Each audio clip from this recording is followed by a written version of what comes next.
Are the Terps ready to give it a shot, just like it's 2018 all over again? Mark Rogers TV, the voice of college football, bringing you Ohio State Buckeyes live, and I can only do this with the help of these guys. They make it happen. Tony Gerdeman, Buckeyes Scoop on the top. We got Steve Hellwagon from 247 Sports, Bucknuts, and of course Kevin Noon from Buckeye Grove on Rivals. How you guys doing today?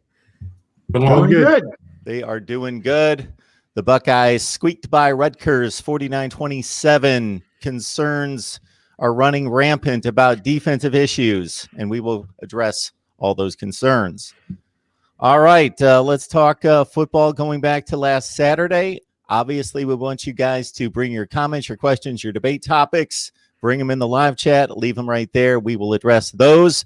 Keep in mind the super chat's available. These three professionals have all sorts of things to do. They got to cover basketball today. It's basketball signing day. So they are all over the place, and they donate at least an hour of their time here each and every week. But we got to wrap it up at about 10 till today. So let's go rapid fire. Tony, what do you think of that Rutgers game? I got to tell you, I watched the replay. I was drawn to Clemson and Notre Dame. I did watch the replay. I always try to balance the concern when there are points scored, but they're not meaningful points by the opposition. So we had a 35-3 game. There were no meaningful touchdowns scored, but 27 points on the board by Rutgers at the same time. Yeah, it was 42-9 at the end of the third, and then Rutgers scores a bunch of points against backups and pulling out all kinds of trick plays. And so I can't get too worked up about it when I believe the true Ohio State defense is more of the first half Ohio State defense than the second half Ohio State defense, again in this game and against Penn State, against Nebraska as well. Like what they did in the first half is more representative of what happened in the second half. That being said, there is a concern of just letting off the gas. And I still go back to the fact that that's also on the coaches. That's not just the players doing that. That's the coaches letting up. Ryan Day running the ball on 3rd and 8 in the first quarter, I think, and then punting from the Rutgers 39 kind of sends a signal. Talking all week about, hey, we're going to get some backups in. Get ready for the backup quarterbacks to play. That sends a signal. After the game, I asked Justin Fields, did you expect to play this much? No, he said. And so, they were just – it's Rutgers. How do you not go into this game knowing it's Rutgers and you expect it to be easy? And it was kind of junky last year as well. And it's because you go in knowing that you don't have to do much. And then when you do enough, then you're done. And they were done, and Rutgers wasn't. And I give all the credit to Greg Schiano. We saw a program-defining loss for Jim Harbaugh against Michigan State. This is kind of a program-defining loss for Rutgers in a much different way, and that I give them all the credit. They didn't quit, and this is something that they can look back on as, something that is positive in a loss for Rutgers. Yeah, I agree with you, Tony. 35-3, you've got complete command of the game in the second half, and it's just a matter of what the final score is going to be and how many young guys are going to get to play. Well, they came out and had the ball to start the second half and had a holding penalty on the first drive, and that kind of knocked them off rhythm. Then Rutgers drove and scored, and then you had a couple negative plays on the second possession, and again, you're behind and down in distance and don't convert and don't get points either of the first two possessions. And now you're kind of scratching your head like, well, is this a game or is it not a game? I can tell you that Rutgers did outscore Ohio State 28-14, I think, or no, 24-14 in the second half, and had 290 yards total offense in the second half. But as I kind of looked through the play-by-play, what I noticed was the guys making plays for Ohio State on defense, it was a mix of starters and backups from the very first Rutgers possession. So while Fields and the offense kind of stayed with the first team guys until middle of the fourth quarter, it was a conglomeration of starters and backups that played, and there were a ton of missed assignments. And obviously Rutgers used a couple trick plays, a throwback on a punt return where I just watched the replay of that here about 10 minutes ago. 7 guys overran the play, and guys gave up on the play who were on the far side where the return man threw the pass, threw it across the field. They never come back into the screen. You're like, well, where did you guys go? And so, yeah, I'm sure the film review of that one wasn't pleasant or pretty. You had a lot of frontline guys out there. It appeared Chris Olave, perhaps, Tuff Borland, and some of the key guys, second team guys on defense were out there too, that you'd think, you guys with some experience that you'd think would make a play, but nobody did. And so it turned out to be a little bit more of a quote unquote competitive game than people may have thought, but at the same time, they were up 35-3 and had done a ton of positive things in the first half to slam the door on Rutgers. So I guess we can be happy that they played a great first half and just kind of scratch your head a little bit puzzled about the way the second half went. I was looking at some numbers for our weekly tail of the tape piece for Maryland that'll run later this week, and you knew 2020 was going to be a bit of an odd year. You don't have the warm-up games against non-conference teams, those bye games against the directional trade schools or whatnot, so you're thrust right into conference play. But I was looking at everybody circles 2018 as kind of being that one anomaly in terms of what Ohio State defense could be, should be, and wasn't. And when I look at 2018, and I've got the stats right here, in terms of second half points in the first 3 games, and you can look at it one of 2 different ways. You can either look at it as Ohio State's first 3 games truly, which was Oregon State, Rutgers, and TCU, or Ohio State's first 3 games that were Big Ten games, which was Rutgers, Penn State, and Indiana. In 2018, Ohio State allowed 11.3 points in the second half per game to Oregon State, Rutgers, and TCU. Only 7.3 points in the second half to its Big Ten foes. This year is 15.3. They've allowed 46 points in the second half in those 3 games combined, and only a couple of them were to Nebraska. It's really been Penn State and then more so Rutgers. So I agree with what Tony said in terms of, I think this Ohio State defense is more of what we've seen out of the first half defense, a defense that allowed only 89 yards to Rutgers, that only allowed 75 yards to Penn State.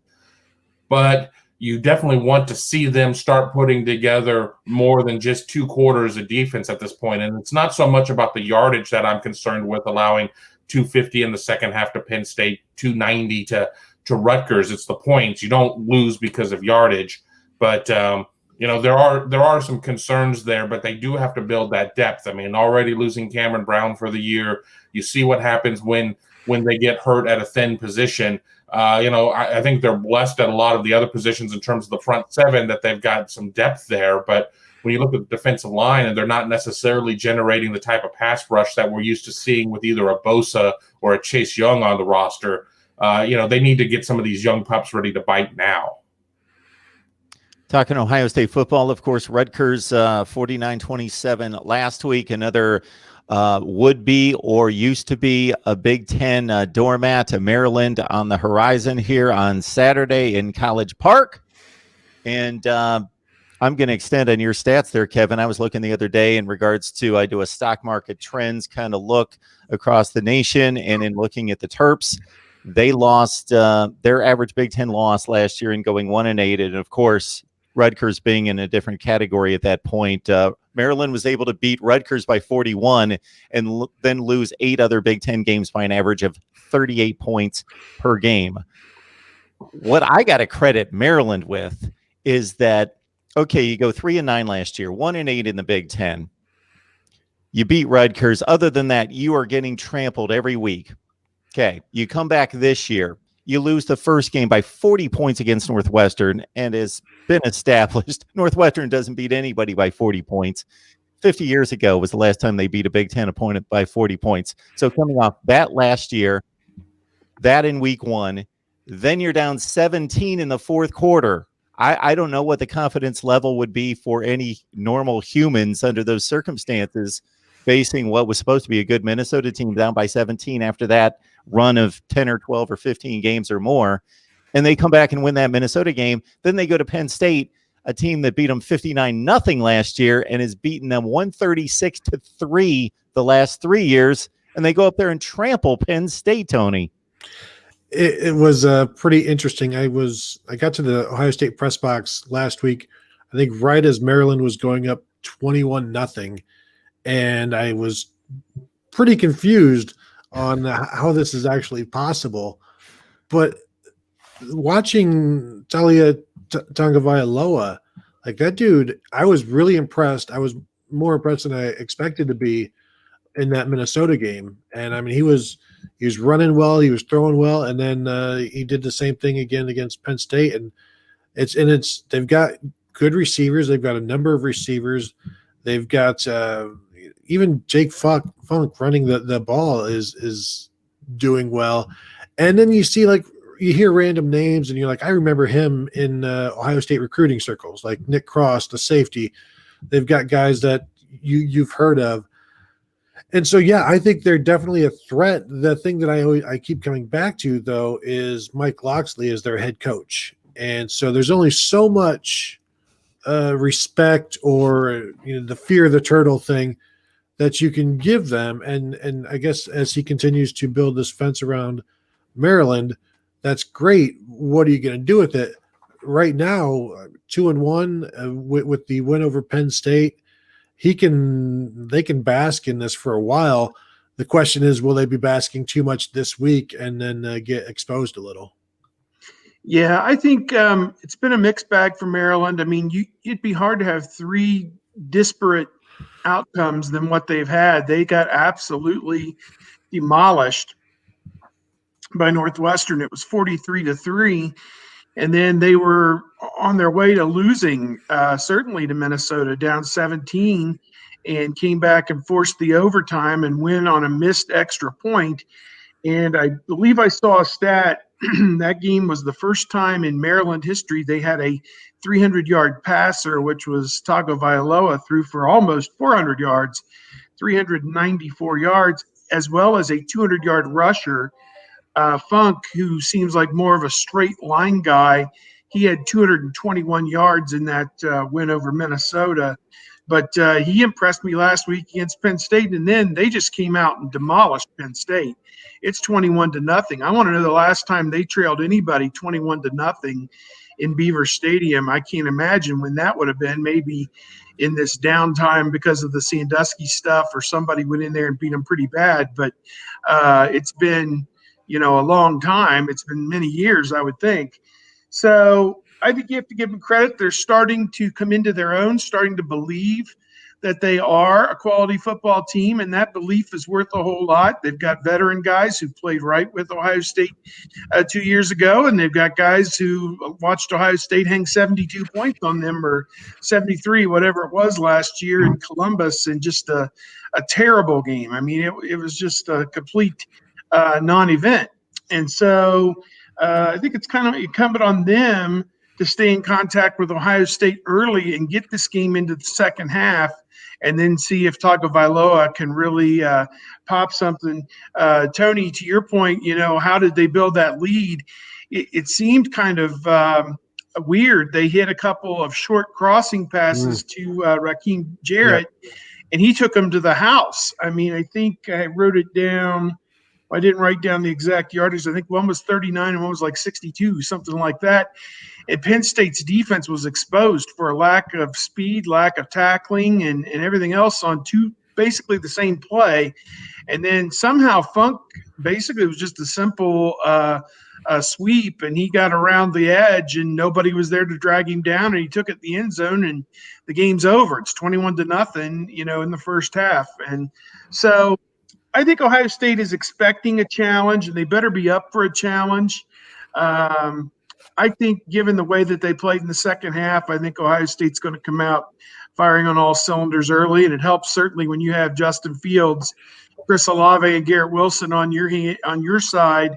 They scored 5 of the first 6 possessions against Rutgers and were ruthlessly efficient in that first half, over 300 yards total offense, I believe. So if we get that Ohio State team, then it could be a long day for the Turtles. Is Anthony McFarland on this team? No. No? All right. Well, here I am to pour cold water on everything. I come here to bury Maryland, not to praise them. They are 108th nationally against the run, allowing 227 a game. They're middle of the pack in pass efficiency defense, and they're allowing 35.3 points per game. Yes, a lot of that's predicated on that Northwestern game. But, the truth of the matter is that yeah, we can talk about 2018. We can talk about Penn State. That Penn State team is cashed. They are done. They are done. They are checked out. They were disinterested. The reason that they looked slow is because they didn't care in that game. And, I don't want to take everything away from Maryland. I'm not saying to bet the mortgage on Ohio State with whatever the line is, 25. I haven't looked recently. But, let's be realistic. I think that this team is a little bit closer to what we saw during its cold snap against Minnesota when it looked like the Gophers were going to come back, and a little bit closer to what we saw against Northwestern in week 1 than what we saw against a Penn State game in something that's tantamount to fool's gold. I'm not buying what I saw against Penn State as being indicative of what Maryland is going to be able to do for 60 minutes in a game or 16 minutes in a game. I do think that they have the ability for some big plays, and I'm not going to butcher their quarterback's name. I'm just going to call him TT. I think TT is very capable. I think he throws a very nice ball. I think that he's still learning. I would like Ohio State a lot bigger if they were able to generate a better pass rush, which we have not seen at this point.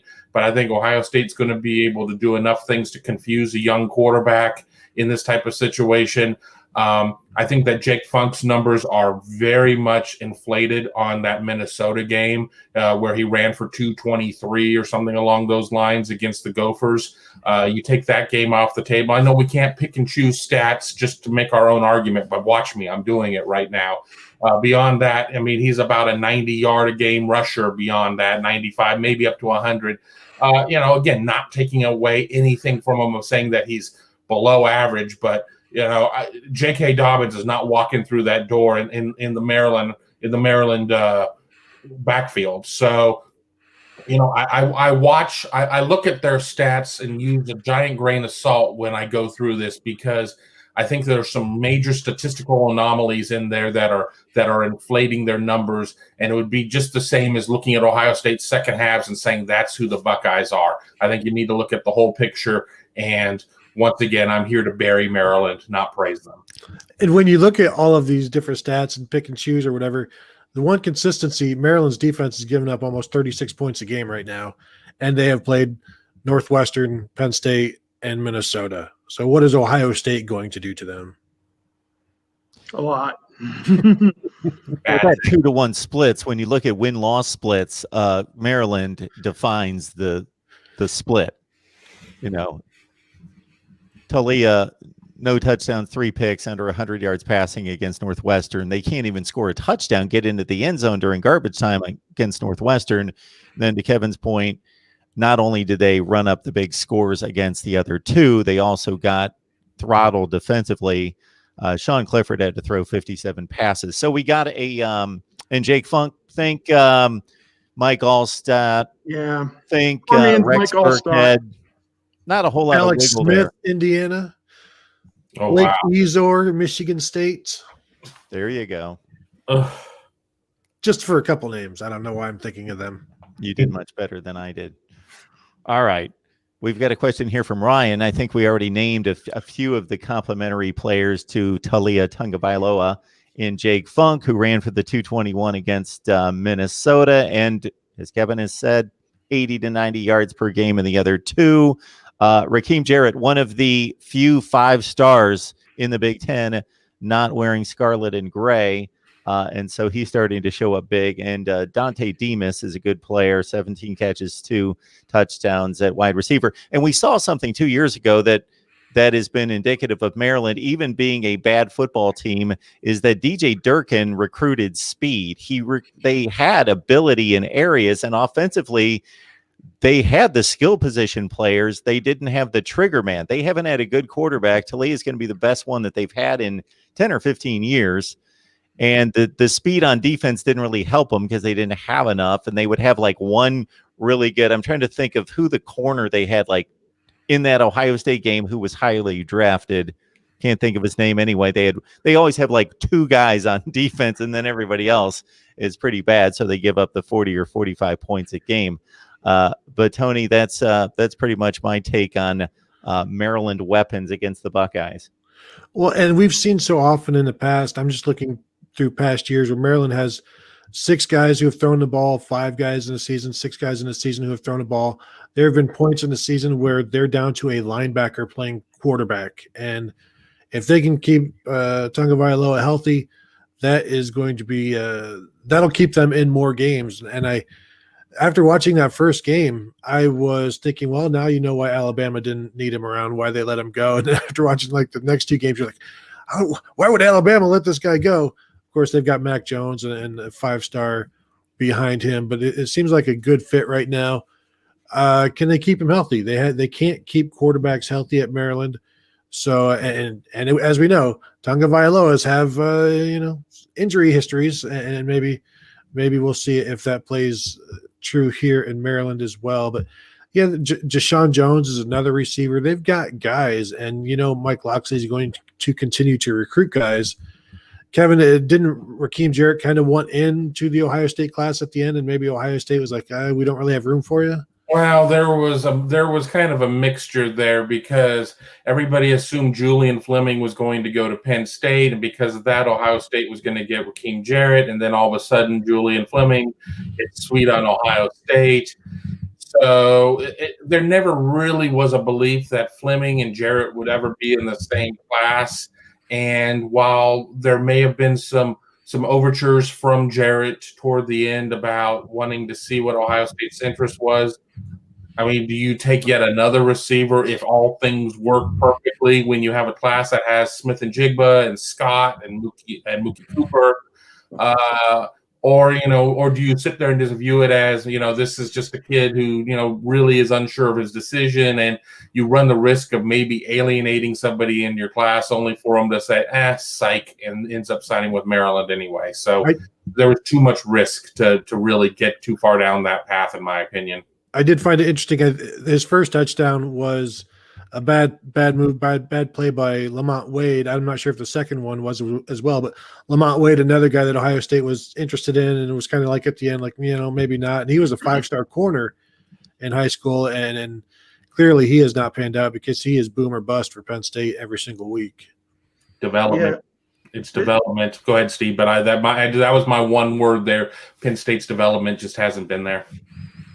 They do have some other weapons, and I think this is probably one of, if not the best offenses Ohio State is facing. If, again, it's not the Northwestern version of this, if it's more the Penn State or Minnesota version of this, where Tagovailoa gets the ball out on time and he spreads it around to various different receivers. Demas is a very good number 2 wide receiver, and Jarrett, just a freshman, is really starting to come into his own as well. Those two, Jashawn Jones, as Tony mentioned, and they've got a good backup running back as well. Isaiah Jacobs, I believe he's a freshman. I'm not sure if he's a redshirt freshman or a true freshman. My lists are I guess he's a true freshman according to what I'm looking at. And he spelled funk and made a couple nice plays last week against Penn State. So Ohio State's defense is going to need to be sound, play great assignment football. And this is something we can get into, is Ohio State tells you who played well and who didn't. They give you the champions grades each week. And I'll just turn this and throw it toward Tony and Kevin. I was curious. I said to Kevin during the game, I turned to him, and he's about 25 feet, and I guess Tony was between us. And I said, if anybody on this team grades a champion other than Justin Fields, Garrett Wilson, and Chris Olave, it's a joke, because those 3 guys basically put the team on their back, I thought, against Rutgers, and nobody else played a pretty good game. But they did find a few other guys, and I'm going to target defense since that's what we're kind of talking about. There was no Zach Harrison that charted a champion, and he played 26 snaps roughly, to where the other guys on defensive end played about 30, 32. So he was right up there in the same number of snaps and didn't grade a champion. Haskell Garrett didn't grade a champion.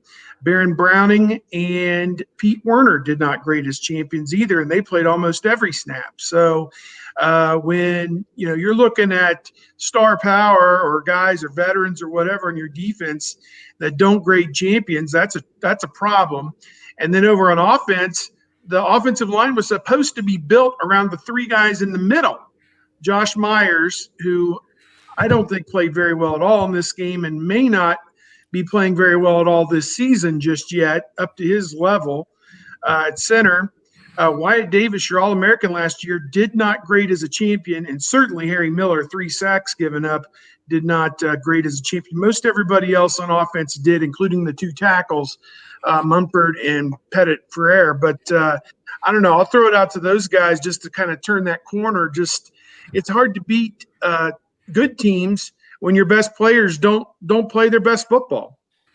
Yeah, I mean, it is, but I mean, I think it goes to show just how talented Ohio State is when, the vast majority of your team plays B-, C+ football, whatnot. I mean, I guess if we're going to say that, you probably need to have at least a low A to be a champion. And I think some of the guys who were not champions probably played a little bit lower than a solid B as well.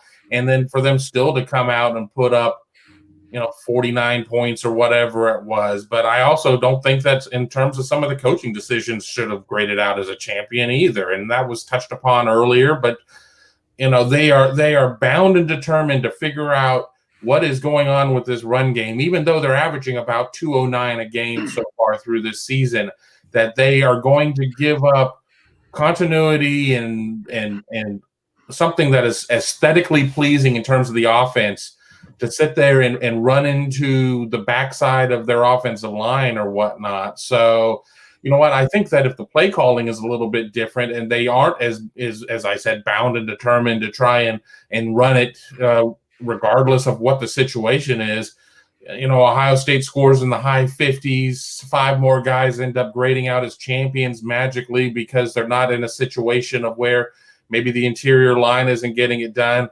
Harry Miller probably still wouldn't have graded as a champion also with all of the penalties that he had with the holding calls. But, I think that there's a lot of perspective that needs to be put into place there. But Ohio State certainly has the pieces. We've not seen them play their best football. We say, oh, well, champions are made in November. Well, not when you play until the third week of December. I mean, they're nowhere near close to where they need to be at to be peaking at the right time. And under normal circumstances, we're either just through the non-conference schedule, or we've seen 2 non-con games and a conference game at this point.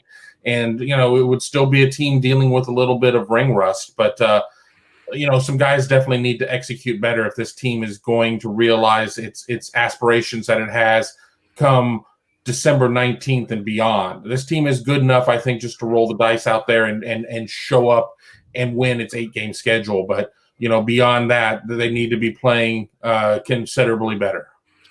Our buddy Pat Murphy asked Day. He's not my buddy. I hate him. I was talking to Steve and Mark. Sorry. My buddy. Sure. Yep. But it was either yesterday or after the game, asked Day about the offense, the running game struggling, and Day was like, well, we rushed for 200 yards. I don't know how many more yards we need to rush for. And he kind of bristled a little bit at the difficulties with the running game. And yes, technically they rushed for like 209 or whatever. 36 or 38 of that came on a fake punt. And then both Sermon had like a 30-yarder and Master Teague had a 25-yarder. So like 99 yards of their 200 came on 3 plays. And that's fine because J.K. Dobbins would do similar things where he would get the bulk of his yards on maybe like 3 runs. But I also think Ryan Day knows that he has the wild card in Justin Fields. Like his thinking is once we start employing Justin Fields in the running game, everything opens up. The thing is, you don't need to do that against Rutgers or they had to a little bit against Nebraska just to like get the rust off. But if you're running Justin Fields against Rutgers, and we saw the easy touchdown he had, but do you want to risk getting him hurt this week, next week, if you don't have to? If they just get 4.5 yards of carry out of their running backs until it's time for the postseason, when they have Justin Fields running the ball and keeping it, because if he's keeping it some, that makes life easier for both Master Teague and Trey Sermon, where they're not just being destroyed by defensive ends right at the mesh point. If there is a threat more than just once a game of Justin Fields keeping the ball, then that's going to make things easier on everybody, and it's going to make the running game more effective. I think Day is adamant that there's no need to do that now, and if things don't look pretty, he doesn't care because it's 35-3.5, and you can go get bent, basically. Yeah. You referenced our guy, Pat, who I work with at Bucknuts. And when that comment came out, I run a live thread on our message board. And I wrote that Pat just asked the coach about the running game, and Coach Day just no-sold that question from Pat. So he wasn't having it. So I think he's tired of hearing it. I mean, it's 3 weeks in a row they've gotten over 200 yards. Although the first 2 weeks it was a little gimmicky. They had the end around with Garrett Wilson was one of them, I think, against Penn State. And even this week, 38 of those yards was a fake punt. And the first week there was something else gimmicky about it, maybe a lateral or I don't remember what, but there was a big play in the run game that really wasn't from the run game, so the traditional run game. So or I know what it was. Fields had 50 of the yards, where you're saying, is he going to prop this thing up with his ability? And I know that there was a question here. A dog named Brutus said, it appears that Day doesn't want Fields to run. I don't think he wants him to run at all. If they can win a game without him running, why would you have him run the ball? I think if you get into a competitive game and you need that wrinkle, and they're not going to, and it's shown on, the first quarter, they're not honoring the quarterback on the fake or whatever. There's no one there. Then he's going to start keeping that ball. So in a competitive game, but I don't think you trot that out there against Michigan State or Illinois. So this week, start with your weapons, and then if it comes down to where you need to do something like that, then you've got it in your back pocket. Trevor Lawrence, 16 carries last year against Ohio State. Yeah, they pulled that out and it worked wonders. And I would expect something similar with Justin Fields, although they can throw the ball just fine. I don't think he needs to run the ball a bunch, but just a little bit would do wonders, I think. Just to tear through some of these questions and comments. Yes, Marcus Cameron says that Jake Funk needs to be game planned for. To that hilt. Wow. Okay. So other ones concerned about the defense. Roberto says, is the defense going to be shored up this week? Are they going to play more zone defense? Maybe have a spy for Tagovailoa. Also, Roberto concerned about playing the starters too late into the game. Fields in particular, why has he got to be playing the entire game? And other starters as well. Well, Maryland doesn't throw to a tight end of any sort. They don't even have a tight end listed. I mean, you do have X, Y, Z, H on there. So you're not necessarily going to have a lot of matchups where your linebackers are going to be tied up with a tight end per se. So, everybody's going to be aware of where the Maryland quarterback is at. But do you sit there and do you lock a guy down there? Not until you absolutely have to at this point. I mean, this is Maryland. This isn't a David Klingler led Houston offense or something like that. I think we're really blowing things a little bit out of proportion at this point. It's a good offense, but come on. They're not putting 60 points up and 600 yards a game. I think people are just a little worried because they're falling back into some 2018 concerns about where the defense is, and they also do remember 52-51 or whatever that was in College Park in 2018. But I've not seen anything out of Maryland to have me believe that they are world beaters. They beat a cashed Penn State team. That Penn State team may win too at this point. They are so disinterested. There's a lot of problems right now in State College. Just wait. This is going to come. Jordan Bowman wants to know if his guy Tyreek Johnson played well against Rutgers. I think he had like 50 snaps in that game. He played quite a bit. I don't know if it was that many, but he was out there a lot in the second half. What I like is he had, I don't know if it was this game or Penn State, everything is melding together. He had one play, a quick screen where he triggered but missed the tackle. But the fact that he recognized it and was there to make the play is good. You're a redshirt sophomore now, but you have to start making those plays. But he hasn't played a lot. And so I think for a lot of these guys against Rutgers, it's just an opportunity to make mistakes and then see those mistakes on film and then correct them. And certainly he has that. He needs to step up. They need somebody. They need more corners to step up, and whether it's him or freshman Ryan Watts, who played some, Legend Cavazos will eventually be back. But I asked Ryan Day how quickly he would be able to step in and play, and he's like, I don't know. You can't really project that. So they're thin because of recruiting under Taver Johnson, basically, when he was at the cornerback coach, and they've missed some guys and they had some decommitments, and they're trying to make up for it in 2021, but that does them no good. No good this week against Maryland or next week or down the road until, maybe even 2022. People getting a bit disgruntled seeing other young backs across the nation exploding for big yardage. Chip Tranum out of Akron Hoban. David Greenshield and others watched him play for Arizona State against USC. I watched a lot of that game as well. He was pretty impressive. Did Ohio State offer? Do we know?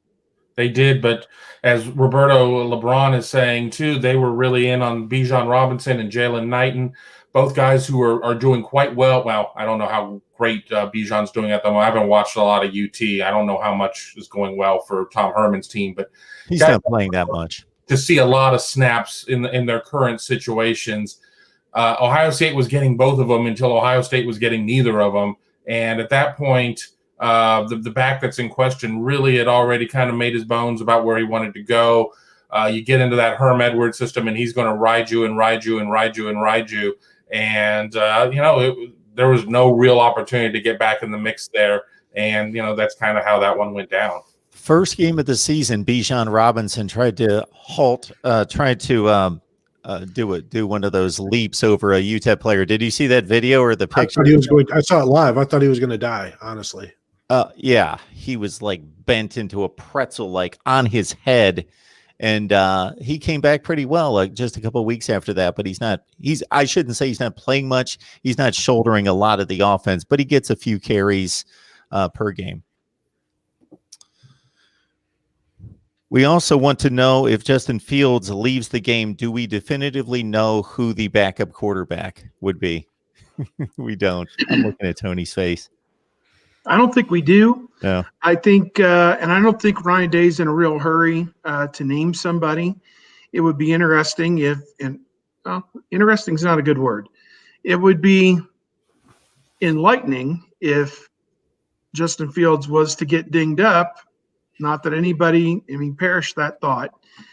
If he left a game and a game was in peril, what would they do?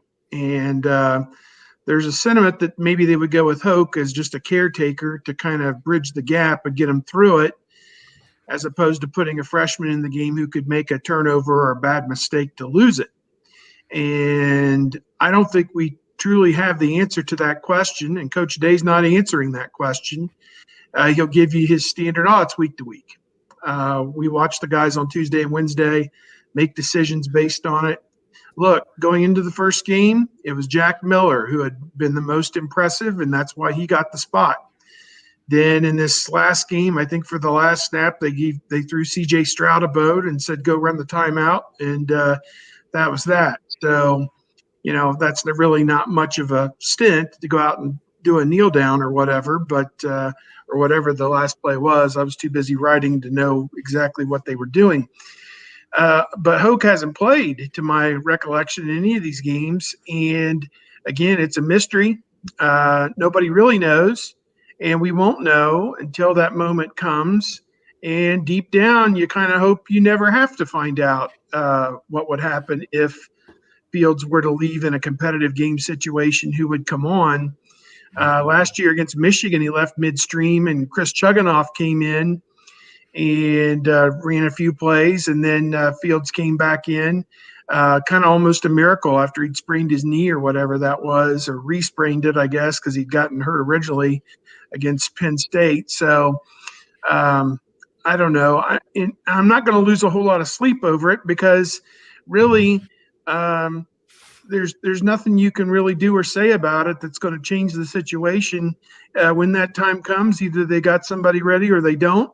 Either they win the game or they don't, and that's the way it's going to go. So there is no security blanket in the year 2020. You just kind of go with the flow.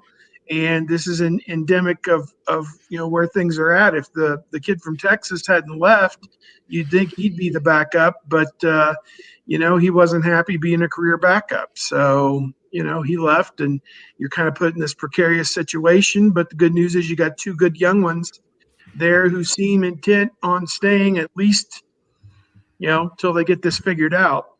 My theory on this is that Day, coming into the season, expected to be able to play a backup quarterback at least the fourth quarter, and they would throw the ball because that's what you have to do with your backup quarterbacks. So that's why he gave Jack Miller the first game. Then you get to see the actual backup quarterback throw the ball the next time, and that's my feelings on C.J. Stroud will be the backup or is the backup if something happens. However, you also want to keep them both. You don't want anybody transferring. I don't know if we'll have 4 quarterbacks next year. Will Gunnar Hoke stick around one more year? We know they'll be signing one. And so they should have 3 scholarship quarterbacks. If Gunnar Hoke comes back, Day obviously wants 4. But what he doesn't want to do is lose one of these freshmen already. So there's no need to name a backup and put one of those guys in a position of, I'm already behind. No. I was going to say, we love being able to compartmentalize and be like, okay, this is the order. This is 1, 2, 3, but that's not conducive to trying to keep a roster together, as Tony said. So, it would not surprise me to sit there and see, all right, on odd number games, it's going to be Miller. On even number games, it's going to be Stroud. And I don't know, on full moons, it's going to be Hoke. You just don't know. But when Ohio State basically said, well, we're not going to be giving you depth charts, I knew we weren't going to be getting a lot of answers. And it was what it was. And, as fans, you can either accept it or not accept it. But it's going to be, with this sheriff in town, that's how it's going to be. I'm guessing that this question's coming in from our buddy, but not Kevin's buddy, Chip Minich, who's writing about. I would now, if not for this coming from Chip, I would have thought that this was a completely irrelevant question. But man, I saw Chip Minich and I thought, hey, knows what he's talking about. Random question about the Big Ten schedule in 2021. Isn't the Big Ten going to revise the football schedule next season?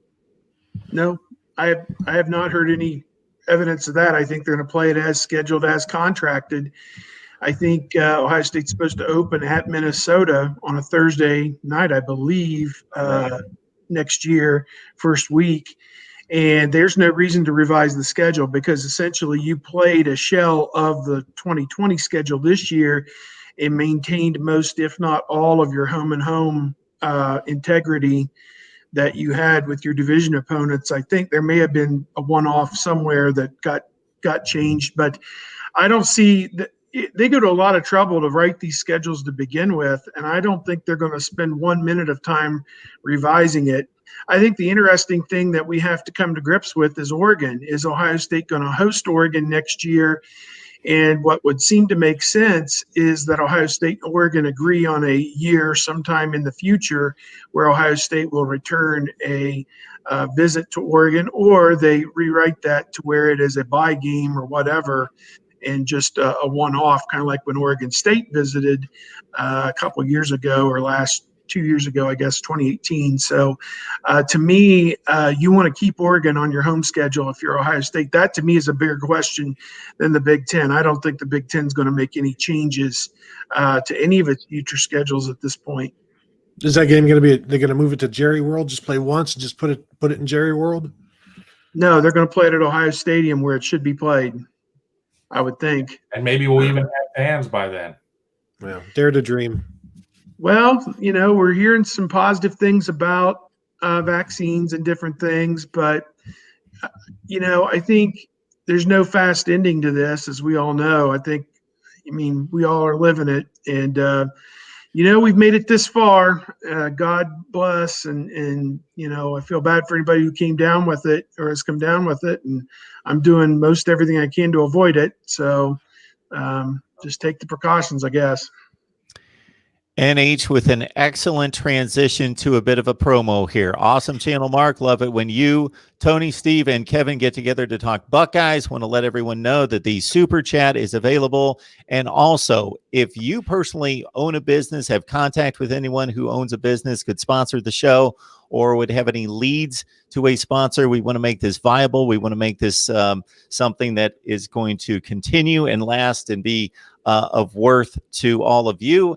And we need to understand that we've got 3 professionals here who have a zillion things going on, and we are able to bring them in each and every week for an hour plus, and so much appreciate their time and their expertise. Beyond the time, it's the expertise and it's the information and the insight. Clearly, well beyond that. Absolutely. So sponsorships. And I will embarrass all the Ohio State fans by telling you that we didn't do a Nebraska show. We didn't have a Nebraska show. I had no Nebraska contributors. I just had somebody say, Mark, do a Nebraska show. And I was like, well, I'll start to do one. They said, got a sponsor for you. In 3 days, boom, they showed up with a sponsor. I said, I will only do one if I have a sponsor. They got me a sponsor. So then I had to go look for people to talk Nebraska football, or I was going to be dissecting the Nebraska, Northwestern, and Illinois games every week myself. Huge game for Nebraska this week, by the way. They have to win this one. Penn Somebody State? has to win it. If you lose to Penn State when they're 0-3, that's not great. There must be a winner. No time limit, no disqualification. Loser leaves town. Loser leaves town. Go. So Penn State and Michigan have been displaced by Indiana and Maryland as the threats in the Big Ten East. We're only Look at into this. Who would have thought? It's topsy and turvy and topsy. The hot seat comments that I hear surrounding James Franklin are a bit ridiculous, though. They finished in the top 15 4 consecutive years, gone to New Year's 6 bowl games, 3 times in the top 10, 11-2 most of those seasons. They got hit with what Ohio State gets hit with on an annual basis. Ohio State loses Young and Okuda, and they're able to still kind of maintain, whereas Penn State lost Micah Parsons, Journey Brown, and a bunch of other guys, and they can't – okay, I have to start here and go here. They can't maintain it, and they haven't recruited well enough to maintain it. They've recruited very well. It's just they haven't recruited at that level to where they've got a Jackson Smith, a Jigber, a Julian Fleming relative at Micah Parsons' position to shove right in there and keep right on rolling. So to me, Franklin, people asked me to rank the coaches top down in the Big Ten, and I had Day number 1. And I think I had Franklin number 2 just on the basis of the last 5 years. Okay, they haven't beaten Ohio State. They're 1-4, but they beat pretty much everybody else like a drum. I mean, up until this year. And they did win a New Year's 6 bowl game last year. They did win a Big Ten championship with him in 16.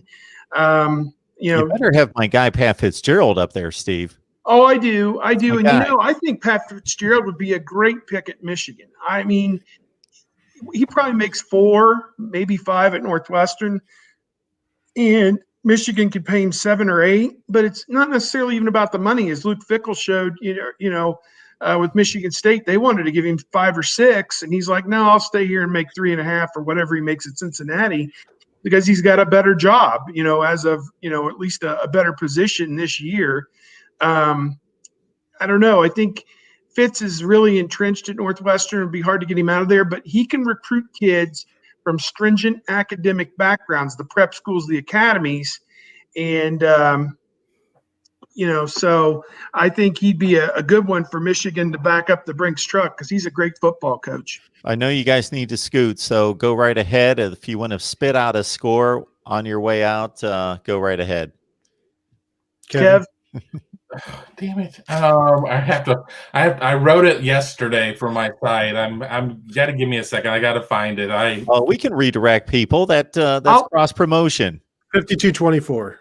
Yeah, I'm going to say like 52-21, something like that. The line's 26, and Ohio State, probably should cover that. But again, if Maryland makes a couple plays early and gets this belief that we can make this a 4-quarter game like they did 2 years ago, then watch out, because Ohio State has got to show that staying power and play a full 60-minute game. 48-20 is what I wrote. I think that Maryland will get a couple of big plays there. I mean, probably end up getting 17 of them in the second half. Who knows? But I think Ohio State will be able to move the ball pretty much however it wants to. But until I see Ohio State decide that it just wants to move the ball up and down the field and not bash its head into the wall on the run game, I'm going to keep them. I'm going to keep them south of 50 in this one. Folks, we put this show together when we can. We got 4 schedules to work out, so that means you subscribe, you hit the bell for the notifications, you know when we're going live, and we'll be on sometime next week. Enjoy the game, guys. Appreciate you stopping by. Know you need to run. Thanks. All right, take care. Hey, Mark.